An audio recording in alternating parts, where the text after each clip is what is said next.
ጤና ይስጥልኝ። ሰላም ቴዲ፣ እንዴት ነህ? እግዚአብሔር ይመስገን። እንዴት ነህ? አብሮ ስትል እንዴት ነህ? አለው። የህክምና አለን። ውስጥ ያለ ሰው ነህ? የህክምና ባለሙያ ነኝ። እሺ፣ አሁን የህክምና ባለሙያዎች ኢትዮጵያ ውስጥ እያነሱት ያለው ጥያቄ ምንድን ነው?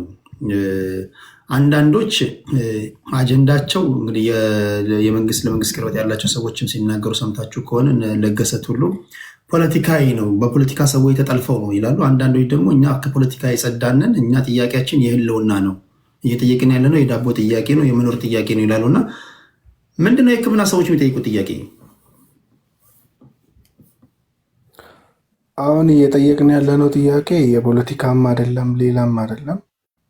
መኖር አልቻልንም፣ የዳቦ ጥያቄ ነው። ይሄ ደግሞ ግልጽ ነው። ባይዞ መልሱን ላለመመለስ ግልሻዶ ለማድረግ ካልሆነ ጤና ባለሙያው ወይ ደግሞ የጥያቄው ባለቤት እኔ ጥያቄ ፖለቲካ አይደለም፣ ርቦኛል፣ የቤት ክራይ መክፈል አልቻልኩም፣ መኖር አልቻልኩም፣ ጥያቄ ይሄ ብቻ ነው ካለ ወይ ተጠያቂው ደግሞ ተጠያቂውን እወክላለሁ የሚለው ሰው አይደለም የአንተ ጥያቄ ፖለቲካ ነው ሚል ከሆነ ይሄ ጥያቄውን ላለመመለስ ካለ ተነሳሽነት ነው የሚመስለኝ። እኛውን እያልን ያለ ነው እንዲህ በአካልም ሶሻል ሚዲያ ላይም እኛን የሚደግፉ አስመስሎም አንተ ቅድም እንዳልከው ጥያቄያችንን ወደ ፖለቲካ ሊጎትቱ የሚፈልጉ አካላት አሉ። እሱ ዲና የሚደረግ ነገር አይደለም። በዛውም ልክ ደግሞ መንግስትም እነዛ አካላት ይኖሩም አይኖሩም ጥያቄውን ላለመመለስ ካለው ፍላጎት የተነሳ ጥያቄያችንን የፖለቲካ ለማስመሰል የሚሄድበት አካሄድ አለ መንግስትም። ለዛ ጥያቄያችን ሰርቫይቫል ኢሹ ብቻ ነው። ማንኛውም ጤና ባለሙያ አሁን ላይ ፖለቲካሊ የሆነ ኢንቴንሽን ኑሮት እየጠየቀ ያለ የለም። ቢኖርም አሁን እያሰበ ካለም ደግሞ ስለማይጠቅመን አንተ ቅድም እንዳልከው አሁን ላይ እኛ የምንመልሰው ጥያቄያችን እንዲመለስልን ነው እንጂ ሌላ ፖለቲካል ኢንቴንሽን ኑሮት በዚህ በጥያቄያችን ላይ ተደግፎ ሌላ የሚመለስ አለ ብለን አናምንም። ስለዛ ጥያቄያችን እንዲመለስ ነው፣ ደሞዝ እንዲስተካከል ነው፣ ጥቅማ ጥቅም እንዲስተካከልልን ነው የምንፈልገው። ያ እንዲሆን ደግሞ ጥያቄያችን ኒት ኤንድ ክሊን ከፖለቲካ የሆነ እንደሆነ መንግስትም እንዲያውቅልን ሌሎቹም እንዲያውቁልን ነው የምንፈልገው። ይሄ ነው አሁን ያለው ነገር። ቴንኪው። ስለዚህ አሁን ባለው እየሰማችሁ እንግዲህ አንዳንዶቻችሁ የማይገናኝ ነገር አገናኝታችሁ ከህክምና ሰዎች ጋር ደሞር እናንተ የማይገናኙ ነገሮችን ባገናኛችሁ ጊዜ ቁጥር እነሱ የሚገባቸውን ጥያቄ እንዳይጠይቁና እንዲሸማቀቁ ነው የምታደርጓቸው።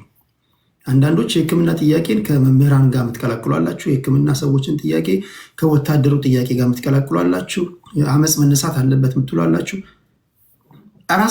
ራሳችሁን ችላችሁ ጠይቁ። በራሳችሁ ዛቢያ መሽከርከር አለባችሁ። የህክምና ሰዎች የሚጠይቁት የራሳቸውን ጥያቄ ነው። በሰላማዊ መንገድ ነው እየጠየቁ ያሉት። በተለይ ብሔርተኞች ይሄ የሰለቸንን ፖለቲካ ይዛችሁ ስትገቡ አንድም ነገር ብሔርተኛ የገባበት ነገር ተሳክቶ አያውቅም። በነገራችን ለማበላሸት ካልሆነ በስተቀር እናንተ እዚህ ውስጥ አትፈለጉም።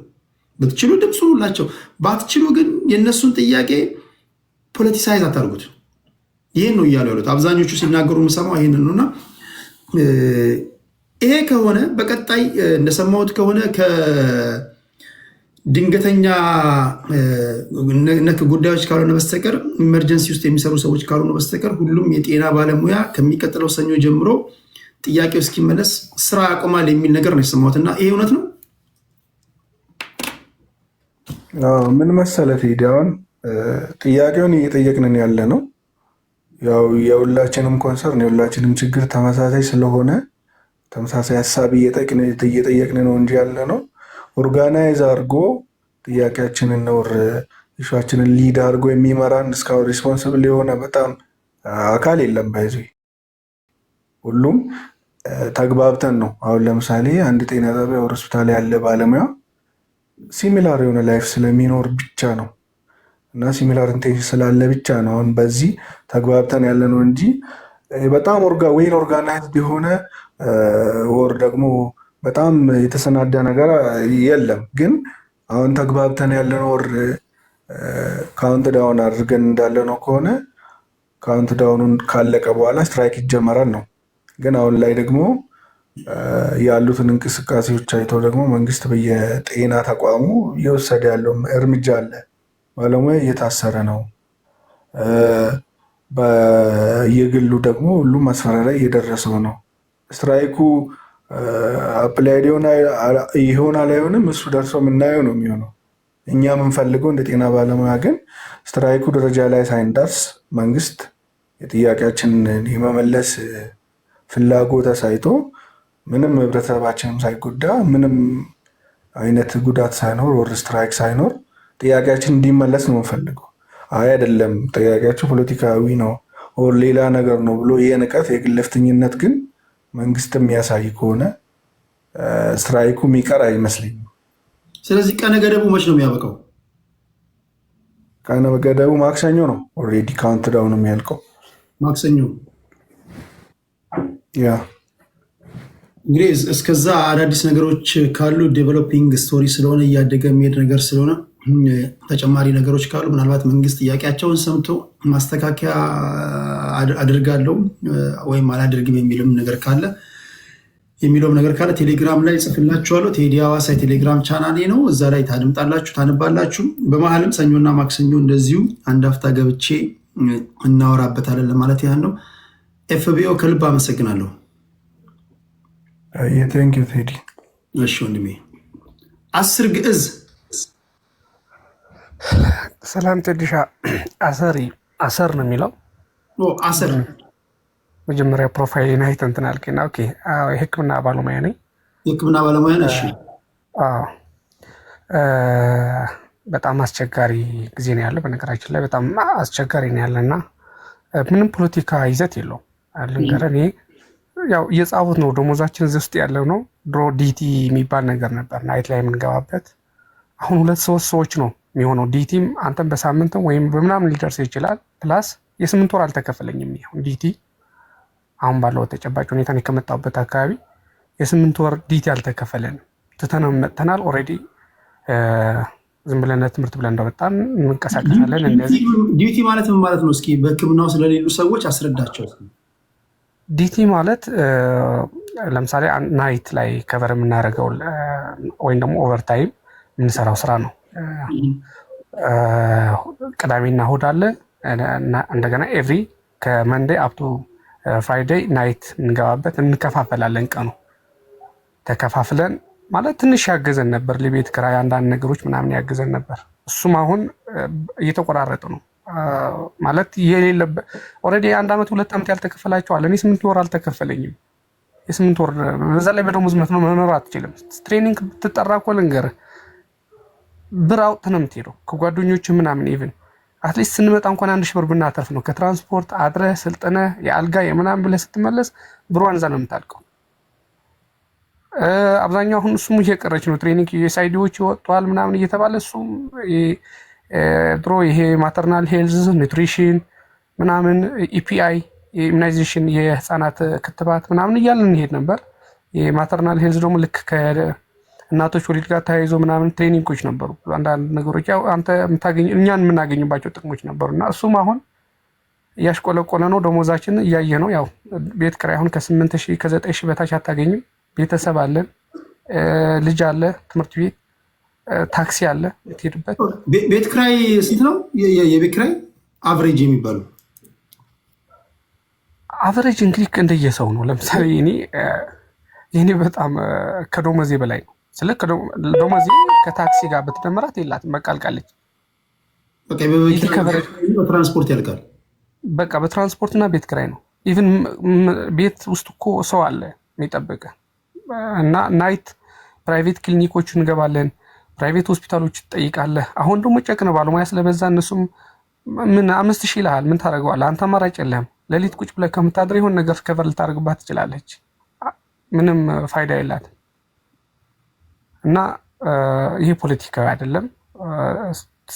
ስለ ሰርቫይቪንግ ነው እየጠየቅን ያለ ነው። እና ኦልሬዲ ማክሰኞ የመጨረሻ ተብለዋል። ያለው ነገር እናያለን። መስፈራሪያዎች አሉ። አንዳንድ ከጎን ምናምን የምታያቸው ነገሮች መጉረምረም ነገሮች አሉ። ሰዎች ሁሉ በጥርጣሬ ነው እርስ በርስ የሚተያይ። እንግዲህ እኔ ፈጣሪ ካረዳን ምንም ምለው ነገር የለም። ምናልባት የሚያድጉ ልጆች አሁን የሜዲሲን ውስጥ ያሉ ተማሪዎች አሉ። እናንተን ሲያዩ ምንድን ነው የሚፈጠርባቸው? እናንተስ ምን ትመክራላቸው? አሁን አንድ ተማሪ ዶክተር ሆናለሁ እያለ ድሮ ሁላችንም ሕፃን እያለን ሕክምና ውስጥ መግባት የምንፈልግ ነን አብዛኞቻችን። እኛም ህልማችን ነው። አሁን የአብዛኞቹ ኢትዮጵያውያን ተማሪዎች ህልም በዚህ ደረጃ ላይ ከሆነ ከዚህ በኋላ እዚህ ፊልድ ውስጥ የሚቀላቀሉ ተማሪዎች ይኖራሉ ብለህ ታስባለህ? አሁን ኦፒዲ ላይ ቁጭ ብለህ ሞቲቬሽን ራሱ ጠፍተዋል እኮ ተውሱ። እና አሁን ልክ በቃ ጋውን ለብሰህ ስቴቶስኮፑን የኦስከልቴት ማድረጉ ምናምኑ ቤት ታስባለህ እኮ እንደማንም ሰው የምታስበው ነገር ይኖራል።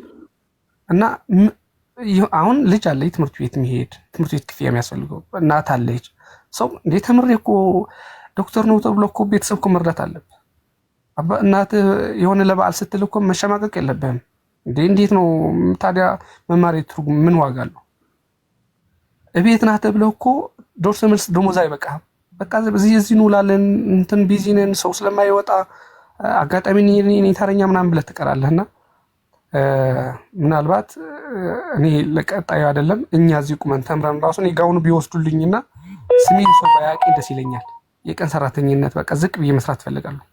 እከሌ እኮ እንደዚህ ነው ማለት ራሱ በጣም እያሸማ። አሁን በነገራችን ላይ አንዳንድ ስራዎች እየጀመርኩ ነው። ሆም ኬር የሚባል መዞር ልጀምር ነው። ማንም ማለት ፋይዳ የለውም ለኔ ትርጉም የለውም አሁን ያለሁበት ነገርና ምናልባት ሌላ ቀን እንከሰታለን በደንብ አድርገን። አንድ ዶክተር የሚሆን ተማሪ የመጨረሻ ጥያቄ ነው። አንድ ዶክተር የሚሆን ተማሪ ከኤሌመንተሪ ሃይ ስኩል ዩኒቨርሲቲ አጠቃላይ ምን ያህል ጊዜ በትምህርት ላይ ያሳልፋል? ምን ያህል ዓመት? ኦልሬዲ እስከ C3 ያው አንዳንዴ ሊሳካ ይችላል። እስከ 20 ዓመት ይፈጃል። በቃ ቶታሊ 20 ዓመት። አዎ ፍሬሽ ነው። ስፔሻላይዜሽን ሳይጨምር ነው። ስፔሻላይዜሽን 2 ዓመት ሰርቪስ ትሰጣለህ፣ ትመለሳለህ። 3 ዓመት ኦልሬዲ ወደ 25 ዓመት ይፈጃል። ያ ግን ከ19 አንዳንዴ C3 ፌል ታደርጋለህ። ያው ፓስ ብታደርግም 19 እስከ 20 ዓመት ነው ቶታሊ። እግዚአብሔር ያሳያችሁ። 19 ዓመት አቨሬጅ ትምህርት ላይ ያሳለፈ ሰው የመኖር ጥያቄ ሲያነሳ ግማሹን የቀን ስራ ቢሰራ አሁን የሚያነሳውን ጥያቄ ያነሳ። ከነሱ የጎደለ ነገር የለም። ከነሱ የሚጠበቅባቸው ነገር ሁሉ አድርገዋል። 19 ዓመት ሙሉ በብቃት አልፈዋል። ነገር ግን አገሪቱ ያለችበት ነባራዊ ሁኔታ ይሄን ነው የሚያሳያችሁ። ባደጉት ሀገራት ላይ ቢሆን ታውቃላችሁ ከዚህ የተለየ ነበር ታሪካቸው የሚሆነው። ይሄ የነሱ ውድቀት ሳይሆን የኛ ውድቀት ነው፣ የሀገሪቱ ውድቀት ነው እንጂ አሁን ነገ ከነገ ወዲያ የሕክምና ሰዎች ላይ ምናምን አይደለም። የሕክምና ሰዎችን ስታዩ አገር ያለችበትን ነባራዊ ሁኔታ ማሳያ ናቸው። አንድ ጫማ ዝቅ ብሎ ከሚጠርግ ሊስትሮ ያነሰ ገቢ ነው የሚያገኙት ማለት ነው። እንዴት ነው ልታሳምናቸው የምትችለው? እንዴት ነው ልታጽናናቸው የምትችለው? አትሊስት ንግግር እኮ አይዟችሁ። አሁን ያለንበት ነባር ጋይስ፣ ፖለቲካ ውስጥ ተናጋሪ ሰው መልካም ምላስ ቁጣን ታበርዳለች ይላል። ፖለቲካ ውስጥ አንዳንዱ ቁጣን የሚያበርዳለን። አሁን የመጡት እኮ እነዚህ በመንግስት ጉዳይ ሆነው ለሚነሱ ቅሬታዎች መግለጫ የሚሰጡ ሰዎች የበለጠ ቁጣ የሚፈጥሩ ናቸው። ስታያቸው ደማችሁን የሚያፈሉ ናቸው። ኢትስ አሁን ያለንበት ችግር ይሄ ነው፣ እንወጣለን። ለጊዜው ግን በዚህ ልንክሳችሁ ጥረት እናደርጋለን ብትሏቸው ይረዷቸዋል።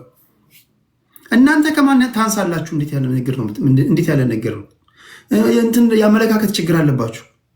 የብሔር ፖለቲካ የፖለቲካ አጀንዳችሁን ነው ለማስፈጸም የምትፈልጉት። ተቸግረናል፣ ልርቦናል እያሉ የተናገሩ ያሉትን የሕክምና ሰዎች እንዲህ ብሎ የሚመልስ እንዲህ ብሎ መግለጫ የሚሰጥ እንግዲህ አንድ ፖለቲከኛ ነኝ የሚል ሰው ራሱ መጠናት አለበት፣ አእምሮ መመርመር አለበት የሚል እምነት አለኝ። እና ፖለቲከኛም ስትሆኑ ጥበብ ያስፈልጋቸዋል። ምንድን ነው የምትመልሱት? እንዴት ነው የምታወሯቸው? እንዴት ነው አድሬስ የምታደርጉት ጉዳዮቻቸው? ይሄን አቁም አብዛኞቹ። ለማለት የሚፈልገው ነገር በተቻለ በዚች ትንሽዬ መስኮት በዩቲዩብ በተለያዩ ሶሻል ሚዲያ የምታደምጡ ኢትዮጵያ ውስጥ ያሉ የሕክምና ሰዎች እያነሱት ያለው ጥያቄ ከምንም ከፖለቲካ የጸዳ ነው። የመኖር ጥያቄ ነው። የመኖር ጥያቄ ማለት ከወር እስከ ወር በዚህ ወር ደሞዝ ተቀብለን እስከሚቀጥለው ወር እንዴት እንኖር ነው ጥያቄ። መኖር አልቻልንም። አሁን የሚከፈለን ክፍያ አያኖረንም።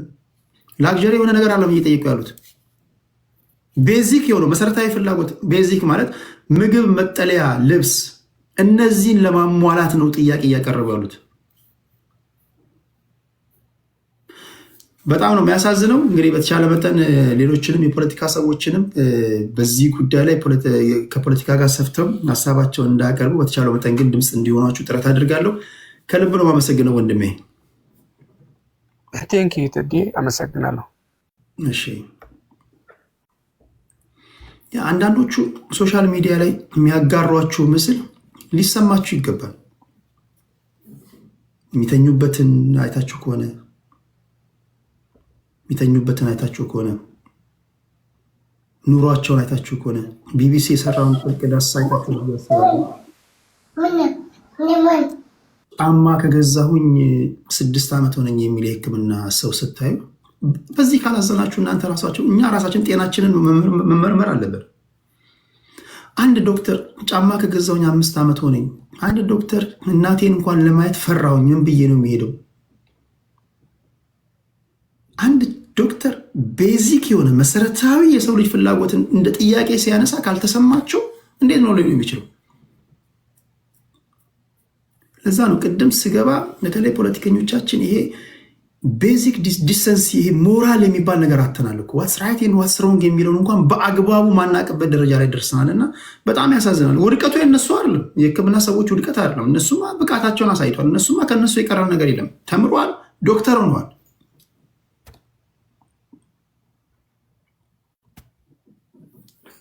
የትኛውም ዓለም የሌለ ጎረቤታችን ኬንያ እንኳን የሌለ እንኳን ደቡብ ሱዳን እንኳን የሌለ እንኳን ኢትዮጵያ ውስጥ ሲሆን ይሄ ሊያሳዝናችሁ ይገባል የሚል እምነት አለኝ ለማለት ነው። የት ነበርክ ታደለ? እንዴት ነህ? የት ነበርክ? ጋዜጠኛ ነው አይ ቲንክ አሁን በሕክምና ውስጥ እንዳለ ሰምቻለሁ በሰራው ቪዲዮ ላይ። ይሰማኛል። ቴዲ እንዴት ነህ? አለሁ እግዚአብሔር ይመስገን። እንዴት ነህ?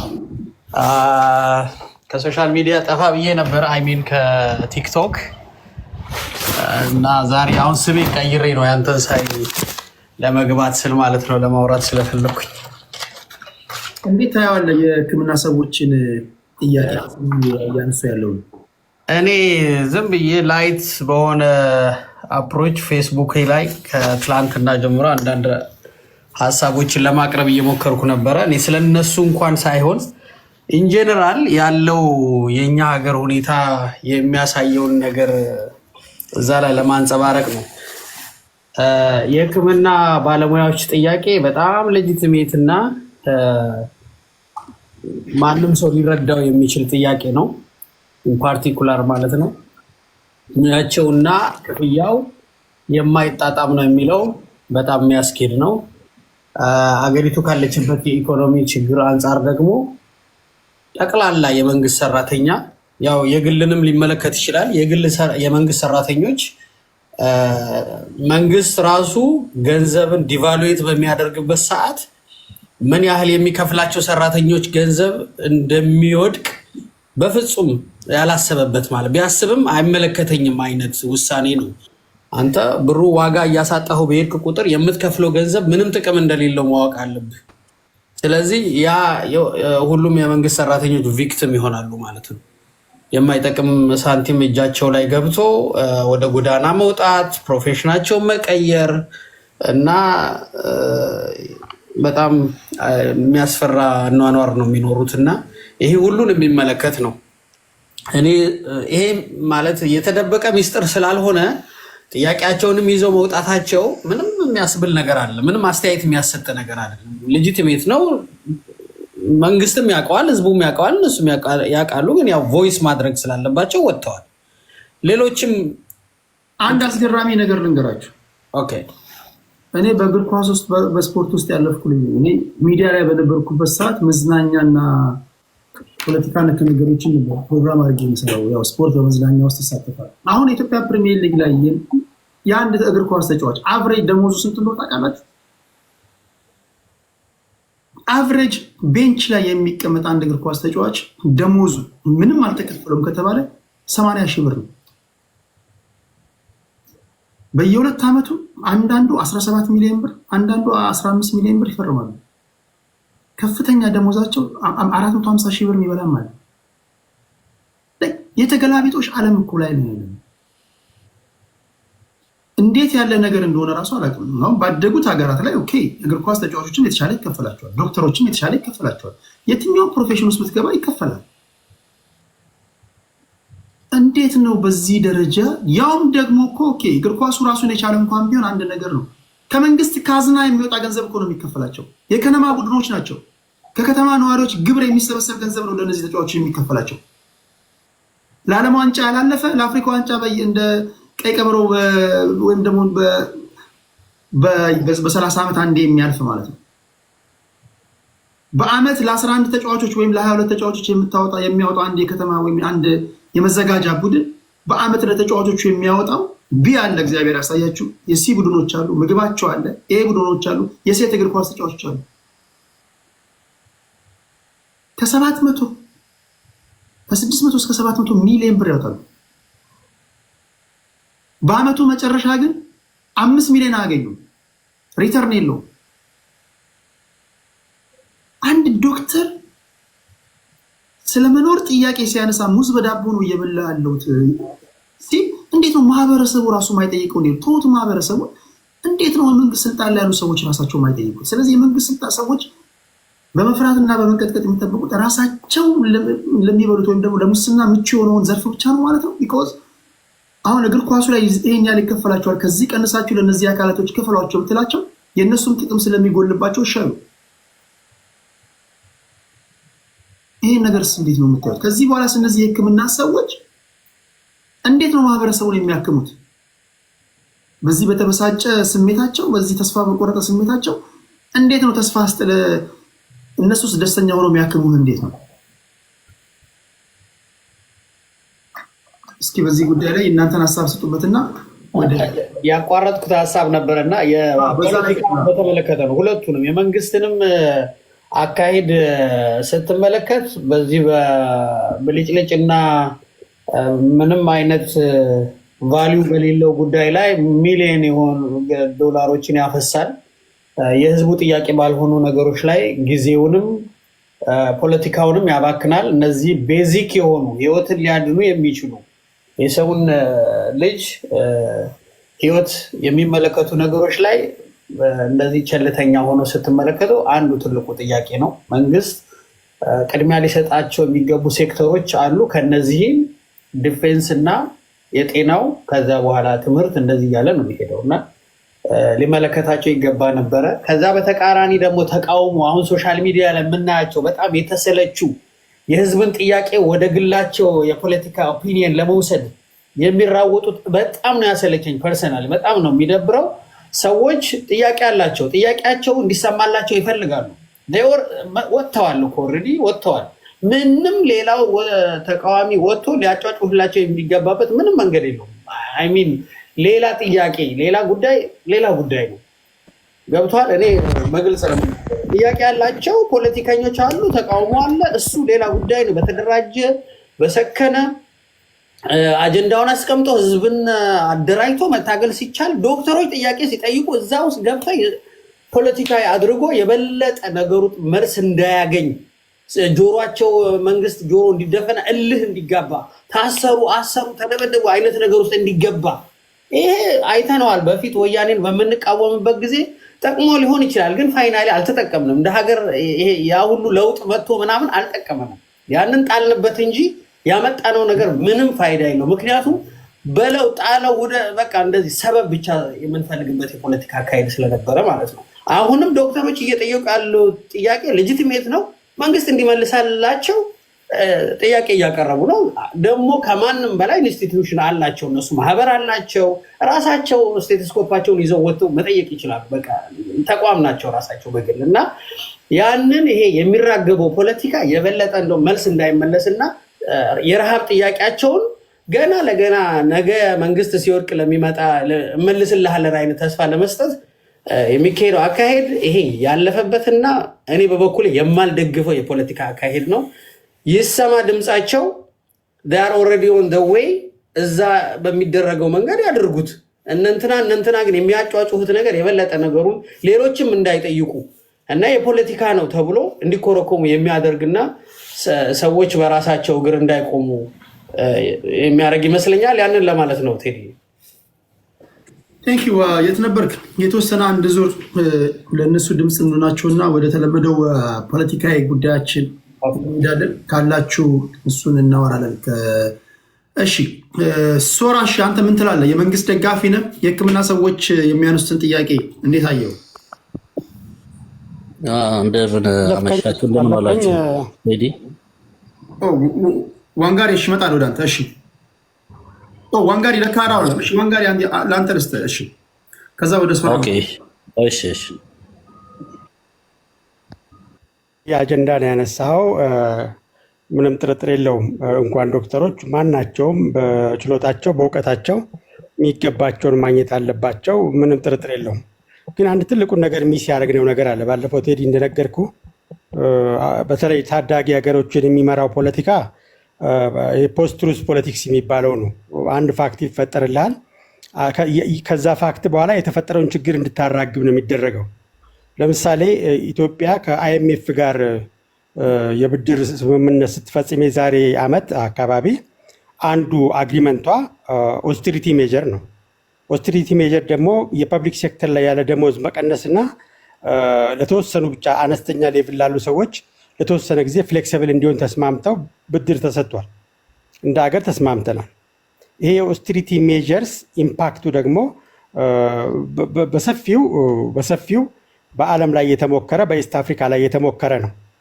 ለምሳሌ ጎግል እንኳን ብታደረገው ፖለቲካል ኢምፓክቱ ራዮት መቀስቀስ፣ በጣም ተከፋይ የነበሩ ድሃ መሆን ከዲቫሉዌሽኑ ጋር ተገናኝቶ መሆኑን ኢምፓክቱ በዛ አግሪመንት ላይም ተጠቅሷል። እንዲያውም የኢትዮጵያ መንግስት ተደራድሮ በተለይ ከተወሰነ በታች ያሉትን ሰራተኞች ደሞዝ እንዲጨምር እንዲፈቀድለት፣ በማይኒንግ በአግሪካልቸር በምናምን ላይ ድጎማ እንዲያደርግ የሚል አግሪመንት መኖሩን አግሪመንቱን አይተው ከሆነ በግልጽ አንቀጹ ላይ ተመልክቷል። በተለይ ስለ ሶሻል ኢምፓክቱና ኢኮኖሚክ ኢምፓክቱ አንዱ በደሞዝ የሚኖሩ ሰዎች መጮኋቸው አይቀሬ ነበረ። ሰብሲዲ ማቆም አለብህ ነበረ። ደሞዝ ለፐብሊክ ሴክተር የሚከፈለው መቀነስ አለብህ የሚል ነበረ። ስለዚህ መጮህ ያለብን አሁን ሳይሆን ፖስት ትሩዝ ፖለቲክስ ማለት ይሄ ነው። ፋክቱ አለ።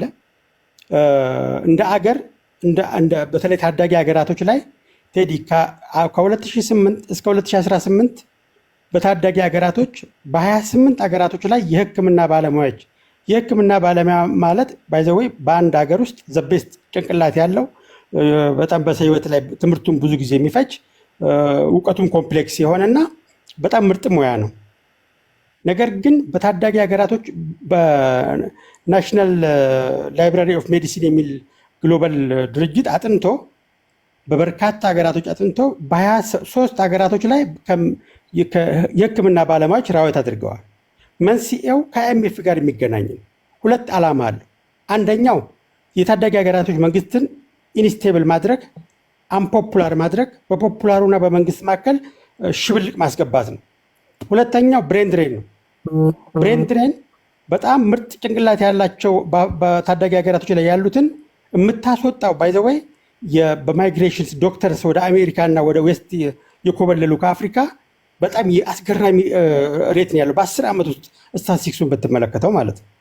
አንዱ ኢምፓክት ብሬን ድሬን፣ ውጤቱ ብሬን ድሬን ነው። በዚህ መልኩ እጃችን ተጠምዞ እየተሰራ ያለውን ነገር ስንወያይ፣ ለምሳሌ የህክምና ባለሙያ ባይዘወይ ስትራይክ ማድረግ አይችልም። በየትኛውም ሀገር ህክምና ባለሙያ ወታደር በህግ ይከለከላል። ነገር ግን ይሄ ማለት ማህበራቸው አይጠይቅም ማለት አለ። ይደራደራል፣ ኔጎሽት ያደርጋል። በእነዚህ ቅድም ባልኩ ሀገራቶችም የሙያ ማህበራቸው ከመንግስት ጋር ከሞዛምቢክ፣ ዛየር በአፍሪካ ሌቭል እንኳን ያሉትን ብትወስዳቸው ተደራድረው አስተካክለዋል። ነገር ግን ደሞዙ ቢጨመር ኢኮኖሚክ ኢንስታቢሊቲ አለ። ልክ ደሞዝ በጨመርክ ማግስቱ ቤት ኪራይ ይጨመራል። ልክ ደሞዝ በጨመርክ ማግስቱ ጤፍ ይወደዳል። ማርኬታችን በጣም በኢቲክስ የሚመራ አይደለም። ውጤቱ ግን እኛ የምናወራው ውጤቱን ነው። ፖስት ትሩዝ ፖለቲክስ ማለት ይሄ ነው ቴዲ። ፖስት ትሩዝ ይሄ የአይኤምኤፍ ራይት። በዚሁ አጋጣሚ አይኤምኤፍ ራይት ኢን ኢስት አፍሪካ የሚል አርቲክል አንበብ፣ በደንብ ያስቀምጥልሃል። የአይኤምኤፍ ብድር እንዴት አንረስት እንደሚፈጥር፣ እንዴት ደሞዝን እንደሚያጨናንቅ፣ እንዴት ኮስት ኦፍ ላይፍ እንደሚጨምር፣ ይሄንን እንደ አህጉር እንደ አገር ተወያይተንበት መፍትሄ ካላስቀመጥንበት በስተቀር ቴዲ ነገ ጠዋት ያርገውና አንተም ጠቅላይ ሚኒስትር ብትሆን በዚህ ፖሊሲ መሰረት ነው የምትመራው። ከግሎባል ኢኮኖሚክስ ጋር ተሳስረናል። ወደንም ጠላንም የዋሽንግተን ፖስት ኮንሰንሰስ ያመጡብን ተቋማቶች IMF እና ወርልድ ባንክ ከዚህ ልንወጣ እንችላለን ወይ? ቱ ቢ ኦነስት ዶክተርስ ማማራር የለባቸው፣ ምንም ጥርጥር የለውም። ግን በወቅቱ የነበረውን በጣም አምባላንስድ የሆነ ኢኮኖሚ ብድር ዕዳ ለማራዘም ለመክፈል ምን ለማድረግ ያንን ከIMF ከኢትዮጵያ መንግስት ሲፈራረም ወዶን የተፈራረመው የሚለይ ሰው አይጠፋም አልልም። ነገር ግን ኦብጀክቲቭሊ ነገሩን ከመዘን ነው ምንድን ነው የምናደርገው? ፐብሊክ ደሞዝ መቀነስ አለብህ። ምክንያቱም ፐብሊክ በተለይ ከፐብሊክ ጋር ያለ ደሞዝ መቀነስ ብቻ ዌጅ መቀነስ አለብህ ይላል አግሪመንቱ ላይ። አንበብ ጎግል አድርገውና ቴዲ ገብቷል። ይሄ ኢምፓክት ይሄ ኢኮኖሚክ ኢምፓክት አርጩሜ ታዳጊ ሀገራቶችን እጅ የተጠመዘዘ የሚሰራበትን ኦፊሻሊ ኢትዮጵያን ኤሊስት ወጥተን ካልታገልን ውጤት ይመጣል ብዬ ስለማላምን ነው። ጥያቄዎችን በዚህ ሌቭል ከፍ አድርገን ካልተወያየንበት አልሸሹም ዞሩ ነው። ነገም ጠዋት የፈለገ ቢመጣ ትቀጥላለህ። በዚህ መልኩ የትም አትሄድም። አንደኛ ደሞዝ እና መንግስት ከዚህ ቀደም ሰብሲዳይዝ የሚያደርጋቸው ነገሮች እንዲያቆም IMF የሚያስገድደው ብራቸው እንዲመለስላቸው ነው። እኔ አሁን ከዚህ ዛሬ በደንብ እያደመጣችሁ ከነበረ ዩቲዩብ ላይም አለ 4 ወር 5 ወር ከመንግስት ሰዎች ጋር ስናወራ ሌሎች በተቃራኒ ላይ ያሉ ሰዎችም ዛሬ ሊሆን የሚችለውን ነገር ቁጭ አድርገው ያስቀምጠዋሉ። አሁን የመንግስት ሰራተኛው ጥያቄ ማንሳት ይጀምራል። IMF በምንም ታምር ይሄ ኢንተርናሽናል ሞኔታሪ ፈንድ የሚባለው ሲጀምር አመሰራረቱ ራሱ አክሲዮን ሆልደሮችን ተጠቃሚ ለማድረግ ነው። ከሁለተኛው ዓለም ጦርነት በኋላ በጦርነት የተጎዱ ሀገሮችን ለመደገፍ ከድሃ ሀገሮች በሚሰበሰበው ኢንተረስት እንዲሁም ደግሞ ልዩ ልዩ ገንዘቦች፣ ልዩ ልዩ ማዕድናቶች በጦርነት ደቋል የሚባሉ ምዕራባውያንን ለመጥቀም ነው እንጂ አፍሪካውያንን ለመጥቀም ታስበው የተመሰረቱ ተቋማቶች አሉ። እኔ እንዴት ባለ ትንታኔ እንደሆነ አላውቅም። ኦኬ ከIMF ጋር እስማማለሁ የሚል አንድ መንግስት የመጀመሪያው ነገር አሁን ያለበት ነባራዊ ሁኔታ ላይ መገኘት የለበትም። ብድር ከተበደርክ ኦንሊ ቲንግ ኢምፖርት ከኤክስፖርት ኤክሲድ ማድረግ የለበትም። ኢምፖርት የምታደርጋቸው ነገሮች ቶሎ ሰብሲዳይዝ ማድረግ አለብህ።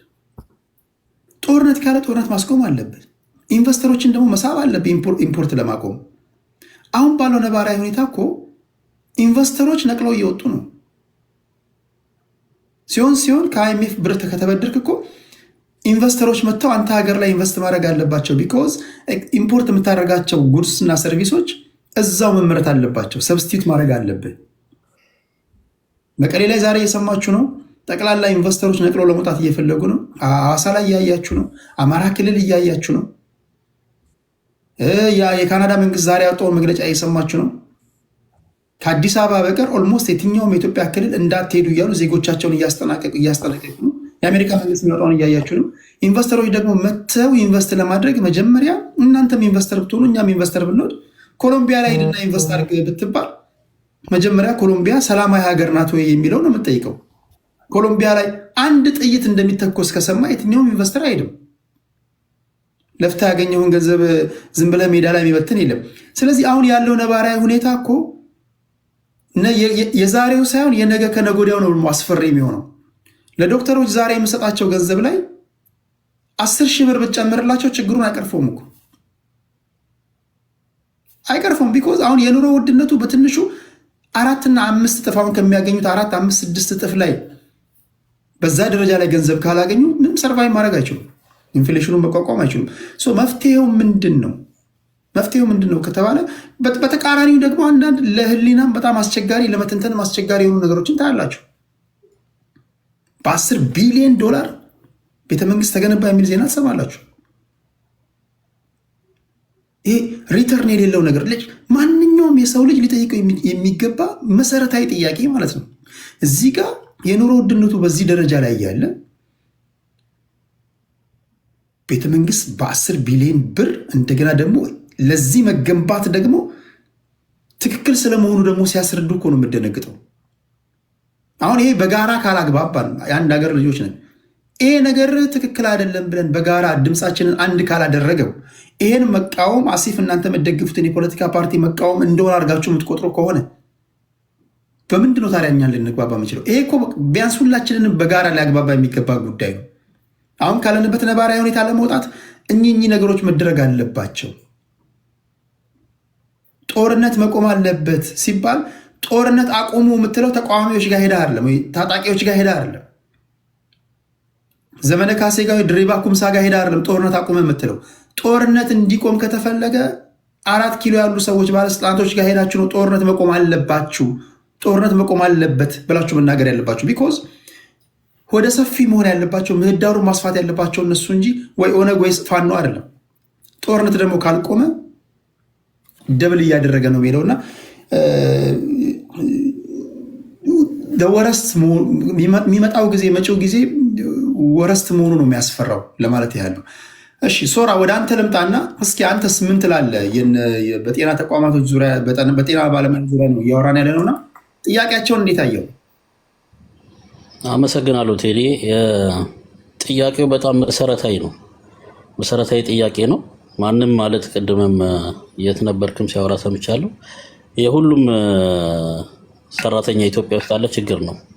በአጠቃላይ በመጣው ኢንፍሌሽን እና የዶላር የብር ዋጋ መውረድ ምክንያት የተከሰተ ችግር አለ። አሁን የትኛውም መስሪያ ቤት ላይ ፒኤልሲ ምናምን ብትጠይቅም እንደዚህ አይነት ችግሮች አሉ። ማንም ባለው ደሞዝ ደስተኛ ሆኖ የተቀመጠ ያለ ሰው አይመስለኝም። ምክንያቱም የሀገሪቷ ኢኮኖሚ ቀን በቀን እየጨመረና ብዙ ችግሮች እየተከሰቱ ስለሆነ ማለት ነው በኑሮ ላይ።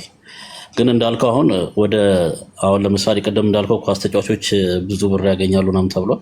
ኳስ ተጫዋቹን ደግሞ ብትጠይቀው እኔ እንደው የሚገባኝ እየተከፈለኝ አይደለም ብሎ ሊያወራ ይችላል። ሁሉም ሰው ያው በሚከፈለው ነገር በቃ በቂ ነው ምናምን ብሎ አይቀመጥም ማለት የሰው ልጅ ፍላጎት ስለማያልቅ ማለት ነው። ሁለተኛ ደግሞ ዶክተሮችም ሆነው ልክ እንደሚባለው የተሻለ ኑሮ የሚኖር ሰው አለ። በተለያየ የግል ሆስፒታልም እየሰራ በተለያዩ መንገዶችም የራሱ ኑሮ ጥሩ አድርጎ የሚኖርም ዶክተሮችም ሐኪሞች የጤና ባለሙያዎችም አሉ በዛው ልክ ማለት ነው። ግን አሁን ምንድነው ዘላቂ መፍትሄ እንዲሆን አንደኛ መነጋገሩ ጥሩ ነው። ሁለተኛ ደረጃ ደግሞ ለምሳሌ የሕክምና ባለሙያዎችን የቤት ችግር እንዴት እንፍታው የሚለው ነገር ምናምን ነገሮች ቢታሰቡ ለምሳሌ አሁን ለምሳሌ የክልል መስተዳደሮች የከተማ አስተዳደሮች ምናምን ተነጋግረው መሬት እየተሰጣቸው ቤት እንዲሰሩ በረጅም ጊዜ ብድር ባንኮች እንዲያመቻቹላቸው በተለያዩ ነገሮች እንደዛ አይነት እድል ቢፈጠርላቸው እንደገና የገቢ ግብር በተለይ ሴንሲቲቭ የሆኑ ሴክተሮች ላይ ለምሳሌ መምህራን ላይ የጤና ባለሙያዎች ላይ ለምሳሌ ፖሊስ፣ መከላከያ እንደዚህ አካባቢዎች ላይ የገቢ ግብር ቅነሳ ምናምን ቢደረግላቸው ወይም የሚሰረዝበትም አጋጣሚ ካለ ያ ነገሮች ቢመጡ እንደዚህ አይነት አካሄዶችን መከተል ብቻ። አዲስ አበባ ላይ ያሉ ሆስፒታሎች ለምሳሌ እነ ጥቁር አንበሳ፣ ጳውሎስ፣ አለርት፣ ቅዱስ ጴጥሮስ የመሳሰሉት በፌዴራል የሚተዳደሩ እነሱ ደግሞ ከፌዴራል ቤቶች ኮርፖሬሽን ጋር ተነጋግረው ቤት እንዲሰጣቸው በርካሽ እንዲከራዩ ምናምን የተለያዩ ሀሳቦችን የተለያዩ ፕላትፎርሞችን የተከተሉ ነገሮችን ኑሮን በዘላቂነት ለምሳሌ ደሞዝ አሁን ዛሬ ካለው ደሞዝ 12,000 ወይ 10,000 ብር ከነበረ 30,000 ብር ብታስገባው የዛሬ ዓመት ጥያቄ መነሳቱ አይቀርም የደሞዝ ጥያቄ። ምክንያቱም ኢኮኖሚ እስካልተረጋጋ ድረስ ምንም አይነት ጥያቄ አይቆምም። በዛው ልክ ለምሳሌ የቤት ኪራይ 10,000 ብር የትምህርት ቤት 20,000 ብር ምናምን እየተከፈለ አይሆንም፣ አይመጣም ሲስተሙ። ግን ወዲያውኑ አሁን ደሞዝ ጨምሮ ለማስታገሻ ሊሆን ይችላል ወይም ሰው ዝም እንዲል ምናምን ነገር ያንን ነገር ማድረግ ሊቻል ይችላል ብዬ አስባለሁ። ግን ያ መፍትሄ ነው ብዬ አላምንም። እንደዘላቂነት ለጊዜው የሆነ የተለያየ ግን ኢኮኖሚው መረጋጋት እንዲመጣና የእነሱ ዘላቂ መፍትሄ እንዲያገኝ እንዳልኩ የተለያዩ ሜካኒዝሞችን ተጠቅሞ መንግስት ወይም ከተለያዩ አካላቶች ጋር ያንን ነገር የሚሆንበትን ነገር እስፔሻሊ ባንኮች እንደ መምህራን ባንክ ይቋቋማል እንደተባለው አይነት ስታይል ለጤና ባለሙያው ምናምን የተለያየ አይነት አማራጮችን ተጠቅሞ ጤና ሚኒስቴር ከሀገር አካላቶች ጋር ከተለያዩ ተቋማት ጋር ተነጋግሮ ቀለል ያለ ዘላቂ የሆነ ቢያንስ ቤት ኖሯቸው ተረጋግተው ሰዎች እንዲሰሩ የሚያደርግ መንገድ ቢኖር እንደገና ደግሞ ቅድም እንደተባለው ዲዩቲ ክፍያ በጊዜ እንዲከፈላቸው ማድረግ ጥሩ እሱ ላይ ፐርሰንቴጅን ከፍ አድርጎ ጥሩ ነገሮች እንዲያገኙ ማድረግ እንደገና ደግሞ እዛው ሕክምና ተቋማት ላይ ድሮ ነበረ የግልና የመንግስት ቅንጅት የሚባል አንድ ብራንች አንድ ዊንግ ፈጥረ ሆስፒታሉ ላይ ከሆነ ሰዓት በኋላ እዛ እየሰሩ በክፍያ ካርዱን ለምሳሌ ኖርማሉ የመንግስት ዊንግ ላይ ያለው 10 ብር ከሆነ እዛኛው ላይ 100 ብር ምናምን ካርድ እየተደረገ 90 ብሩን እነሱ እንዲወስዱ እያደረጉ ሕክምና የሚከፍሉት ምናምን እያደረጉ የሆኑ እንደዚህ አይነት ሜካኒዝሞችን በመነጋገር እዛ ጋር ባለው ሲስተም ላይ የጤና ባለሙያዎችንም መንግስትንም ኢኮኖሚካሊ ሳይጎዳ ባለው ነገር ላይ ተነጋግሮ ሰፊ የሆነ ጥቅም ዘላቂ የሆነ ጥቅም እንዲያገኙ የሚደረግ በአንድ ቀን አሁን ደግሞ ስለተጨመሩ ብዙ አይነት ነገሮችን ያመጣል ብዬ ስለማላምን ማለት ነው። በእንደዛ መልኩ ይመስለኛል ግደን ያልሰው። ቴንክ ዩ። እሺ ፋክት ኒውስ። እሺ አንተስ ምን ትላለህ? 5 ደቂቃ አጠቀም። አመሰግናለሁ። ይሰማል? እንዴት ነው? ይሰማል። በመሰረቱ ቴዲ ላመሰግን እወዳለሁ። መጀመሪያ ይህን አጀንዳ ብለህ ድምፅ ልትሆናቸው ስለመጣ በጣም አመሰግን። እግዚአብሔር ያክብርህ ለማለት እወዳለሁ። ግን ምንድን ነው መሰለኝ ሀገር የተያዘው ነገር ጥያቄ ሲነሳ ሁሌ መምህራን ያነሳሉ፣ ሌሎችም ያነሳሉ፣ ሐኪሞች ያነሳሉ። ግን ፖለቲሳይዝ ይደረጋል። ቴዲ የሚያሳዝንና የሚያምህ ነገር ብሔር ይሰጠዋል። የሃይማኖትም ሲነሳ የሆነ ነገር ይሰጠዋል። መንግስት እንደዛ ካላደረገ በቃ አይኖርም እና በጣም ነው የሚያሳዝን። ግን አሁን ለየት ያለ ሀሳብ ነው የምሰጠው እኔ። ለምን በመምህራን ላይ እና በሐኪሞች ላይ ችግሩ እንደባሰ ልንገርህ።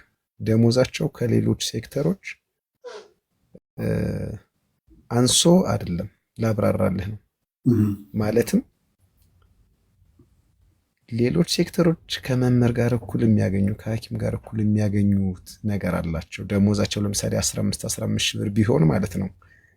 ከመምህርና ከሐኪም ውጭ ያሉት አበላላቸው የፊልድ ስራዎች አሏቸው። በተፈጥሮ ሙያው የመምህርነትና የሐኪሞች ግን ፊልድ የሚባል የለውም። ዲዩቲ አለቻቸው ሐኪሞች። እሷም ከወር 3 ጊዜ ወይ 2 ጊዜ ብትደርሳቸው ነው 200 ብር ምናምን ናት። እሱም ቫት ይደረጋል፣ ፎር ሰርፕራይዝ ታክስ ይደረጋል። እና በጣም ነው የሚያሳዝኑ። የሚገርምህ የሕክምና ቫልዩ የሚገባችሁ ሁሉ እዚህ ያላችሁ ይመለከታችኋል። ወይ ልጅህ ወይ ሚስትህ ወይ አንተ ወይ እናትህ ወይ ዘመድህ ወይ ጓደኛ አደጋ ደርሶበት አኪዩት የሆነ ነገር ገጥሞት ደሙን እየጠረገ አክሞልህ ድኖልህ ቤት ይዘው ስትሄድ ነው የሐኪም ቫልዩ የሚገባን። እውነት ለመናገር ደግሞ የሚገርምህ በእውቀትም ደረጃ የተሻሉ ናቸው፣ ከማንኛውም ዘርፍ የተሻሉ ናቸው። ለምን ዴይሊ ካላነበበ ማከም አይችልም። አብዴት የሚደረጉ ነገሮች ሁሉ ያሉ፣ መድኃኒቶች አብዴት ይደረጋሉ፣ ቅመማዎች አብዴት ይደረጋሉ። ሁሌ ማንበብ አለባቸው።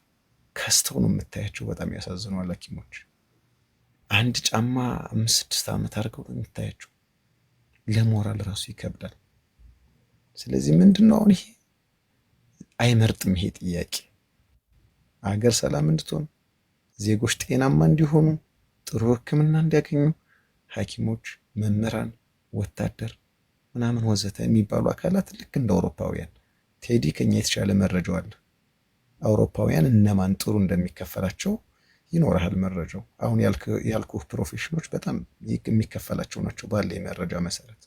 ምክንያቱም ፒላር ናቸው ለአንድ ሀገር ሉዓላዊ ሀገር ሆና እንድትቀጥል የሚሰጡት አስተዋጽኦ ከሌላው ሴክተሮች በሆነ ዲግሪ የተሻለ ስለሆነ ማለት ነው። ስለዚህ የሐኪሞችን ጉዳይ ፖለቲካ የምትቀቡ ሰዎች በእውነት እግዚአብሔር ራሱ እንዳይቆጣችሁ አኗኗራቸውን እዩ። በግ የሚያድርበት ቤት ነው ተከራይተው እየኖሩ ያሉት በግ። መምህራንም እንደዛው በተመሳሳይ። ይሄ ማለት ግን ሌላው ሴክተሮች አልተቸገሩም እያልኩ አይደለም።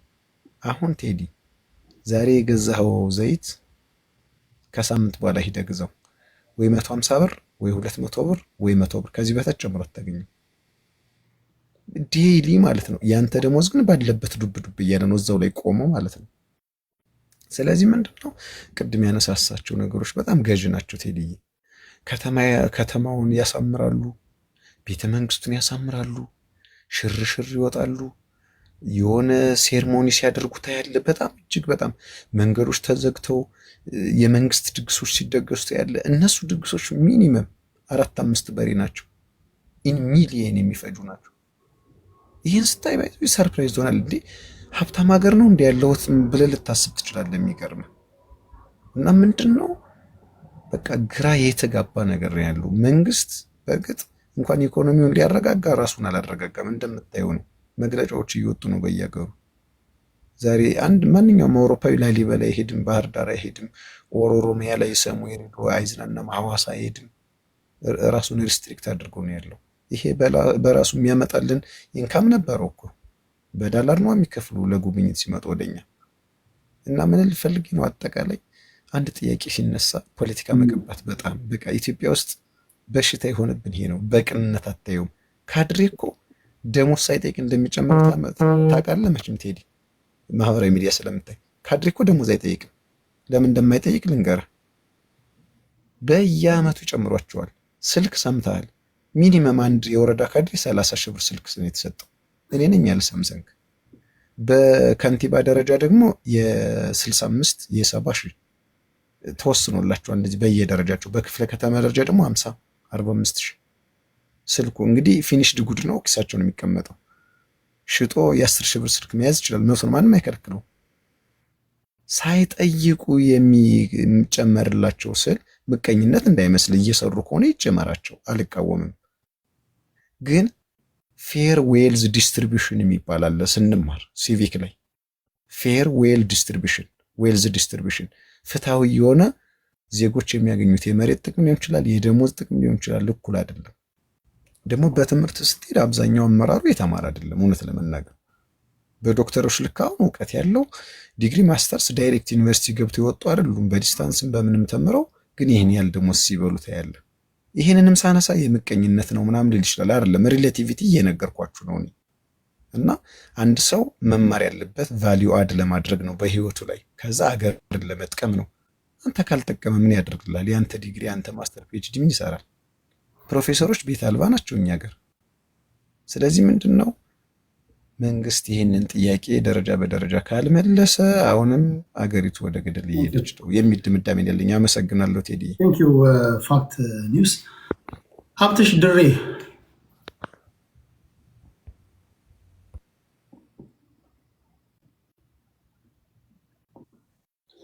ሰላም ቴዲ፣ ይሰማል? ይሰማል። እንዴት ነው? አመሰግናለሁ። አማን ነው አለሁ። አይ ጥሩ ነው። ድምፅ እየሆንከን ስለሆነ ያው ይህን አጀንዳ በማንሳት በጣም እናመሰግናለን። ያው እኔ የጤና ባለሙያ ነኝ። ያው ያሉትን ችግሮች እንግዲህ ያው ጠቃቅሳችሁታል። ጥሩ ነው። ያው አሁን ላይ እየተካሄደ ያለው እንግዲህ 12 ጥያቄዎች ያው በሶሻል ሚዲያው ላይም ሲንሸራሸሩ አይታችሁታል ብለን እናስባለን። ያው እነዛን ጥያቄዎች ነው የጠየቅነው። ይህን ስንጠይቅ በ30 ቀን ገደብ ሲሰጥ ያው በ30 ቀን ይመለስልናል የሚል ተስፋ የለንም። ያው ግልጽ ነው ሀገራችን ካለችበት ሁኔታ አንጻርም እንዳጠቃላይ ያን 12 ጥያቄ በ30 ቀን የመመለስ አቅም የለም። ሲጀመር ግን አትሊስት አጥጋቢ የሆነ ምላሽ፣ አቅጣጫዎች፣ ታይም ገደቦች ተቀምጠው ጥያቄዎቹ እንዲመለሱልን ነበር እኛ ያው የምናስበው እና ተስፋ ያደረግነው። ይሄ ነገር ሲጀመር ደስ ብሎን ሁላችንም ጤና ባለሙያዎች የተቀላቀል ነው እና ግን ያው ከመንግስት ሳይድ ያለው ምላሽ ብዙም ያው ንቆናል ብለን ነው የምናስበው። ምክንያቱም አንድ ደህና መግለጫ እንኳን አልሰጠም፣ ለጥያቄዎቻችን ምላሽ የለም እና ያ በጣም እንግዲህ ከምንለፋው ከለፋ ነው ከዚህ ድረስ ስንመጣ ብዙ መስዋዕትነት ከከፈል ነው አንጻር ከራሳችንም ከቤተሰቦቻችንም በጣም ብዙ መስዋዕትነት ይከፈላል። የሕክምና ውስጥ ለመግባት ራሱ ከኬጂ ጀምሮ እስከ 12ኛ ክፍል ምን አይነት የትምህርት ጉዞን አሳልፈህ ምንም ጨዋታ ሳያምርህ ብዙ መስዋዕትነት ከፍለህ ነው እዚህ የምትደርሰው። ሕክምና ላይም እዛው ብዙ አይነት መስዋዕትነት ከፍለህ ቤተሰብህም ብዙ መስዋዕትነት ከፍሎ እዚህ ያደርስህና ከዛ በ10 ሺህ ብር ደሞዝ ሕክምናን መስራት ማለት በጣም በቃ አሳፋሪ ነው። ለራስህም ለቤተሰብህም ለምንም አትሆንም እና በጣም አይምሮ እየነካህ ነው ሰው የምታክመው እና በጣም አሳዛኝ ነው የኛ ያለንበት ሲቹዌሽን። አሁን ብነግርህ ከቤት መውጣት ከብዶኛል። በቃ እንዴት ብዬ እናት አባቴ ጋር ጥዬ ወጥቼ እንዴት ብዬ ቤት ተከራይቼ ቁርስ ምሳራ በልቼ ትራንስፖርት ችዬ ምናምን እንዴት ብዬ ነው ምኖረው? ሲጀመር ልብስ ቀይሬ ምናምን እና መንግስት ሆስፒታል ላይ ደግሞ ታውቁታላችሁ ያለውን ሁኔታ፣ ስንት ጫና ያለብንን ጫና እና ለብዙ ሪስኮች ራሳችንን አጋልጠን ማህበረሰባችንን ለማገልገል ወደኋላ እያለን አይደለም። ሁሌም ለማገልገል ዝግጁ ነን ዞሮ እና ግን አትሊስት ማሻሻያዎች መደረግ አለባቸው ነው። ደግሞ እዚያው በአንዴ እንኳን ላይስተካከል ይችላል እናውቃለን። ግን ጥቅማጥቅሞቹን አሁን ሶራ ትንሽ ዳሷቸዋል የተወሰኑትን ሶራ እና እነዛ ነገሮችን አትሊስት ማስተካከል ቢቻል ማሻሻያ ቢደረግ ጤና ባለሙያው ሌላ ምንም እንትን የሚያጉረመርመው ነገር አይኖርም። ግን ይሄ ነገሮችም ባልተስተካከሉበት ሁኔታ እኛ ደስተኛ ሳንሆን አንድን ታካሚ እያየን ሀሳባችን የቤት ኪራይ ከሆነ ሀሳባችን ዳቦ ከሆነ ሀሳባችን እንዴት ነው ነገ ትዳር የምንይዘው ከሆነ ሀሳባችን ልጆቻችንን ነገ ምን እናበላለን ምን ይዤ ቤት እገባለሁ ከሆነ እንዴት ነው እዛ ጋር ሰው ማከም የምንችለው? ይሄ እኮ እኛ ራሳችን በቃ ለብዙ ስህተት ነው የምንጋለጠው እና ማህበረሰባችንንም እንድንጎዳ የሚዳርግ ነገር ነው። ስለዚህ ህዝብ ያድምጠን፣ መንግስት ያድምጠን ነው እኛ ጥያቄያችን እንጂ ሌላ ምንም አይነት ፖለቲካል አጀንዳ የለንም። ሌላ ምንም አይነት ይሄ የሚያዘን ምንም ይላሰው የለም። በቃ ይሄ የዛሬ 5 ዓመትም ያነሳ ነው። አሁንም ምርር ሲለን የተነሳ ሁላችንም አንዴ ሲነሳ ይሄማ የሁላችንም ድምፅ ነው ብለን የተከተልነው ነገር ነው እንጂ እኛ አሁን ሌላ ዓላማም የለንም። ህዝብ እንዲረዳን የምንፈልገው አንደኛ ነገር እሱ ነው እና እንደ አጠቃላይ እስኪ ወንድም እህት ካላችሁ እንዴት ነው አሁን ነገስ ለቀጣዩ ጄኔሬሽን ይሄን እኛን እያየ እንዴት ብሎ ህክምናን ሊመርጥ ይችላል? ተማሪ ሳይሆን ይሄ ሁላ ተስፋ የቆረጠው ከ12ኛ ክፍል ሁላ ወደቀ የሚባለው ለምን ይመስላችኋል? ሌላ ምን ምክንያት አለው? እንደዚህ የሚኖሩ ወንድምና እህቶቹን እያየ እንዴት ብሎ ዩኒቨርሲቲ ለመግባት ህክምናንም ሆነ ሌሎችንም ትምህርቶች ለማጥናት ይገባል? ኢንጂነሪንግም ተምሮ ምንም ተምሮ ኮብልስቶን ቀጥቃጭ ወይም መንገድ ላይ ዱርዬ መንገድ ድንጋይ የሚያሞቅ የሆነ ስንት አለ እና እንዴት ነው ለትምህርት የተሰጠው ትኩረት እንዴት ነው የምታዩት? ተገቢ ነው ወይ? እና በተቻለ መጠን ያው ጫና ሊደረግ ይገባል ይሄ ነገር እንዲሻሻል። ሌላ ምንም አጀንዳ የለም።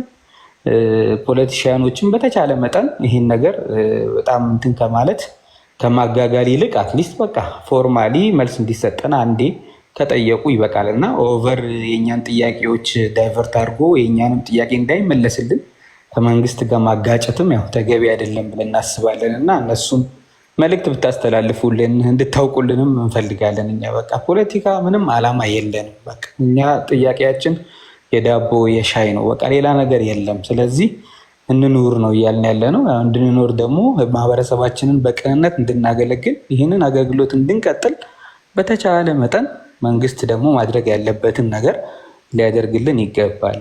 እኛ ሌላ ዓላማ የለንም። ስለዚህ ይህንን ማህበረሰቡ አውቆ እናንተ ማውቃችሁ ድምፅ መሆናችሁ እንድትቀጥሉ እንፈልጋለን። በጣም አመሰግናለሁ። የምጠይቁኝ ነገር ካለ እኔ እንደ አንድ የጤና ባለሙያ ለመመለስ ዝግጁ ነኝ። ቴንኪዩ። ከልብ አመሰግናለሁ ሀብትሽ። ያው እንደሰማችሁት ነው የህክምና ሰዎችን ጉዳይ እናንተ በምታደርጉት የምታገያ አጀንዳ ላይ ወይም ደግሞ እናንተ መድረስ የምትፈለጉት ግብ ጋር እንደ ግብዓት ልትጠቀም ትችላለህ። ግን እንደ መሪ አርጋችሁ የምታቀርቡ በተለይ ለወትሮ የብሔር ፖለቲካ ስታቀነቅኑ የምትታወቁ ሰዎች፣ አክቲቪስቶች ጥንቃቄ አድርጉ። ምክንያቱም ገና ከጅምሩ ድምፅ እንሆናቸው በሚል ዛሬ ዶክተሮች ጥያቄ አንስተዋል፣ ነገ መከላከያ ያነሳል፣ እንደገና መምህሩ ያነሳል፣ ይደበላለቃል አይነት ነገር ነው የምታቀርቡት እና እነሱ መረፉልን እያሉ ነው። እነሱ እኛ በራሳችን በምንችለው መንገድ ጥያቄ እናቀርባለን፣ ከተመለሰ ይመለሳል፣ ካልተመለሰ የሚሆነውን ውሳኔ እንወስናለን ነው እያሉ ያሉትና ያን አድርጉ። ፖለቲከኞች አንድ ማወቅ ያለባቸው ኦኬ፣ የህክምና ሰዎች አሁን በቂ የሆነ ገንዘብ እያገኙ አይደሉም። እናንተ ስልጣን ላይ ብትቀመጡ የህክምና ሰዎችን ጥያቄ እንዴት ነው ልትፈቱ የምትችሉት? ይሄን አትመልሱ።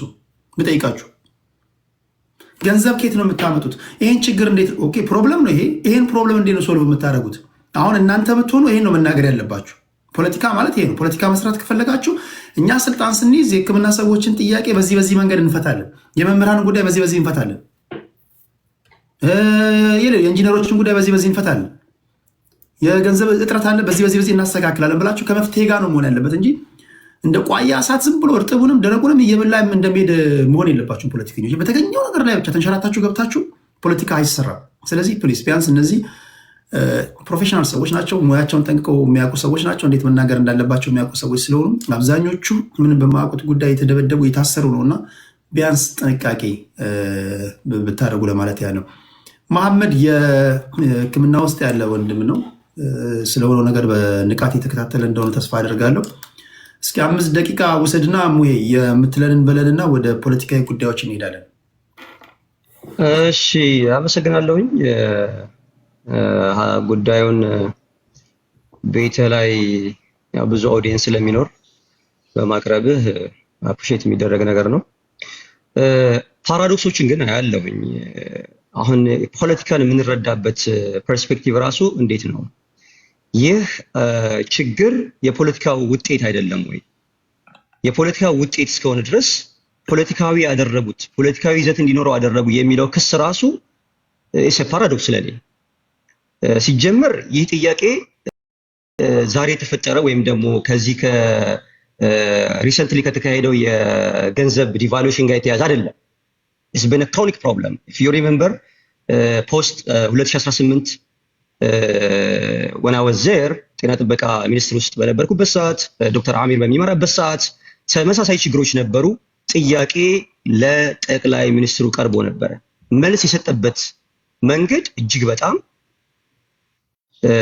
የማይጠብቅ ለዛ ባለሙያ የማይሰጥ ክብር የማይሰጥ መልስ ነበረ።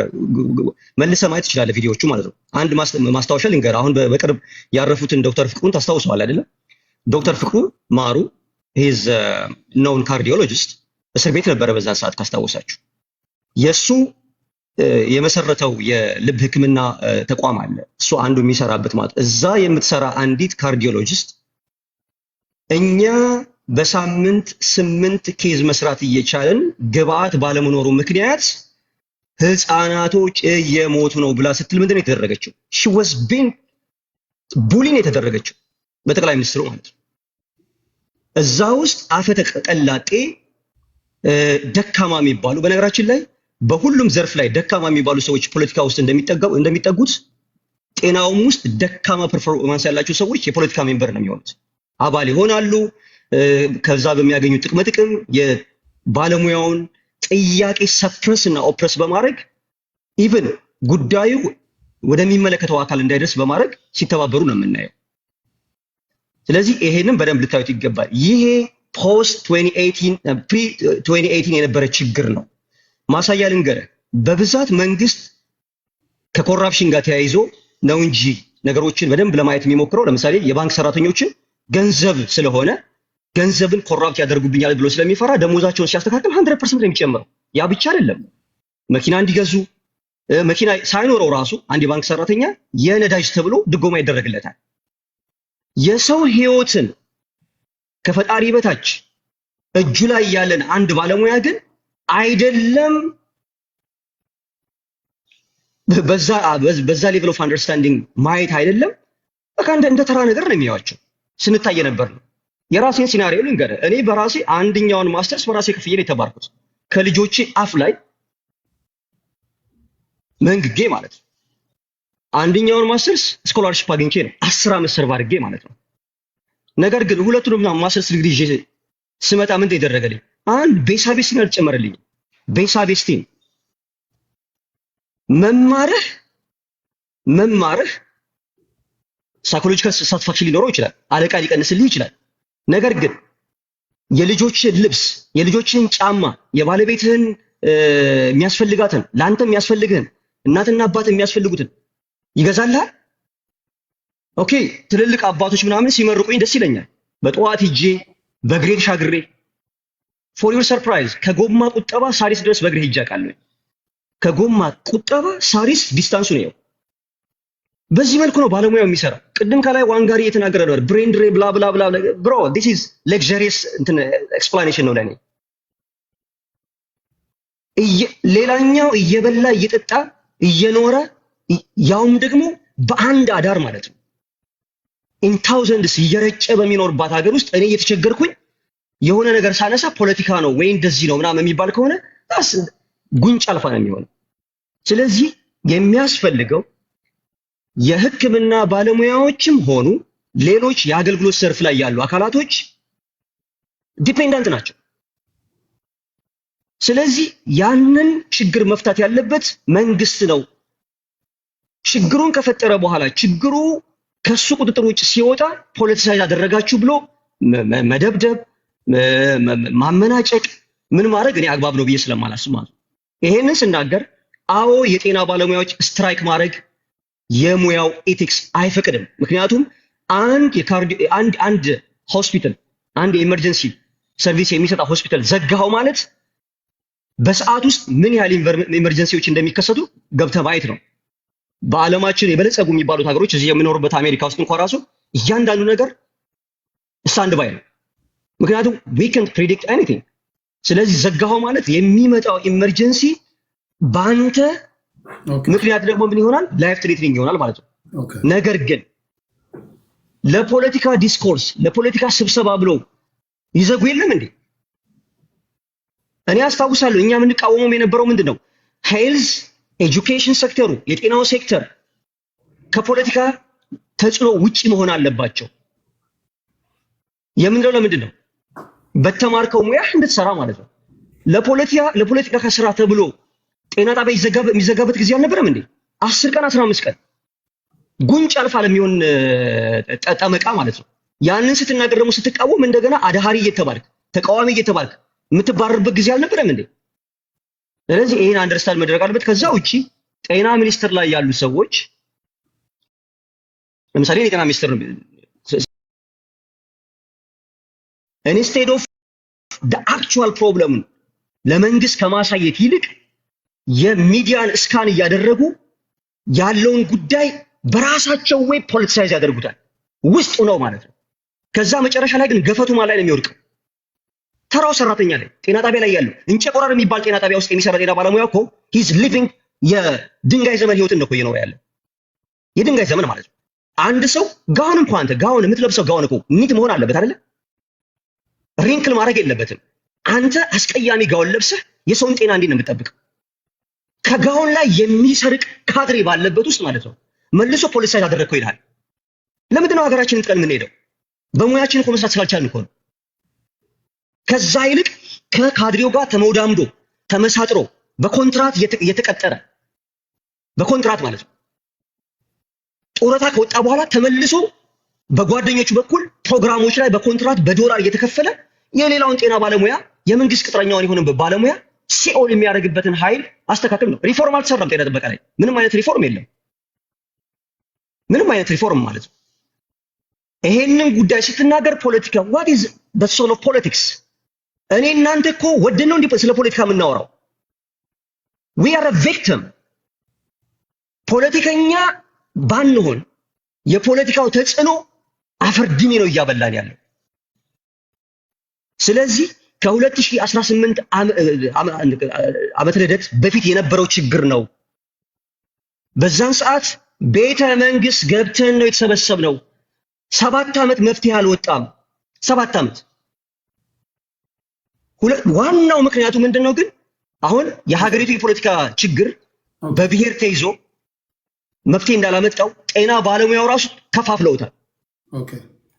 ሄልዝ ኦፊሰሩ let me finish this one ሄልዝ ኦፊሰሩ፣ ሜዲካል ዶክተሩ፣ ኢንቫይሮንመንታል ሄልዙ፣ ነርሱ፣ ሚድዋይፈሪው እርስ በርስ ይሄ ፕሮፌሽናል አፓርታይድ። ይሄ ምንድነው? የኢህአዴግ የስራ ውጤት ነው። የቲፒኤልኤፍ እና የአጃግሬዎቹ የስራ ውጤት። ስለዚህ ዩኒፋይድ የሆነ የጤና ባለሙያዎች አልነበረም። አሁን ያንን አንድ ለምን አትሆኑም የሚል አጀንዳ ስናራግብ ወይም ደግሞ ስናነሳ ፖለቲካ ነው። ዩኒቲ ከሌለ ማንንም ችግሩን መፍታት አይችልም። we need one and strong health professional association። ያ ነገር ችግራችን ይፈታናል ብለን እናስባለን። ከዚህ በፊት የነበረውን የመምህራን ችግር አይተዋል። መምህራን ችግር ላይ ወደቁት ለምንድን ነው? ጠንካራ የነበረውን የመምህራኖች ህብረት ሰባበሩት። ከዛ በኋላ እርስ በርስ ሽኩቻ ሆነ። ማስተርስ ያለው ዲግሪ ዲፕሎማ ያለውን ባለው ይተቻል፣ ዲፕሎማ ያለው ሰርቲፊኬት ባለው ይተቻል። ስለዚህ አንዱ ባንዱ ምንድነው የሚደረገው? እዛው ውስጥ አንታጎኒስቲክ የሆነ አጀንዳ ይሰጣቸዋል ማለት ነው።